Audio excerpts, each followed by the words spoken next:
یہ السلام علیکم. یہ آج میں اٹھا ہوں صبح اور یہ ابھی ماڈل ٹاؤن پارک آیا ہوں. تو یہاں پہ بہت درخت ہے ماڈل ٹاؤن لاہور میں. تو درختوں کا بڑا فائدہ ہے, ہمیں درخت لگانے چاہیے. یہ دیکھیں جی کیا نظارہ ہے خوبصورت, کتنے پیارے درخت ہیں یہاں پہ اور کیا مزے کی مطلب لگ رہا ہے. ایک دھوپ میں بھی آ کے بیٹھا ہوں میں تو بہت اچھا فیل ہو رہا ہے یہاں پہ. تو ہمیں چاہیے ہم گھروں میں کہیں بھی جہاں پہ خالی جگہ ہو وہاں پہ درخت لگائیں زیادہ سے زیادہ, تاکہ ہمارا جو ماحول ہے یہ پاکستان کا اچھا رہے, آلودگی سے پاک رہے. یہ درخت بارش کا بھی سبب بنتے ہیں اور بھی بہت سی موسمیاتی تبدیلیاں ہیں جو یہ کنٹرول کرتے ہیں. جس طرح پوری دنیا میں گلیشیئر کے بارے میں, گلیشیئر پگھلنے کے بارے میں بات چیت ہو رہی ہے, تو یہ درخت اس میں اہم رول ادا کرتے ہیں. تو آپ درخت لگائیں تاکہ ہم اپنے ماحول کو صحیح رکھ سکیں.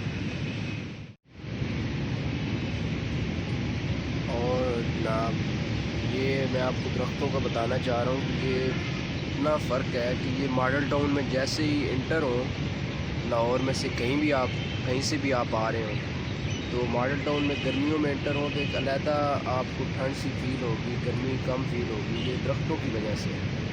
اور سردیوں میں بھی کافی ڈفرینٹ فیل ہوتا ہے یہاں پہ. جو بھی میں دھوپ پہ بیٹھا ہوں یہاں پہ پارک میں ماڈل ٹاؤن تو بہت اچھا فیل ہوتا ہے درختوں کو دیکھ کے, گرینری دیکھ کے.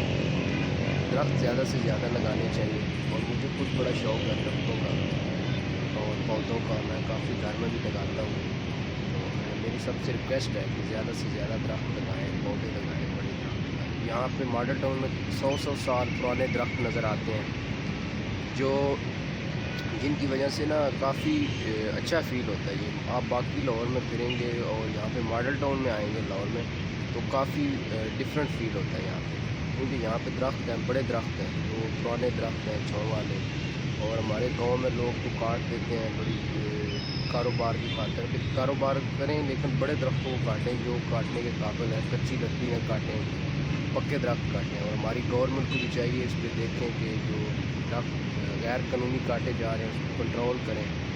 تو میری سب سے یہی آج ریکویسٹ ہے کہ جو ہے نا درخت لگائیں زیادہ سے زیادہ, اور میرے چینل کو سبسکرائب کریں, شیئر کریں, لائک کریں.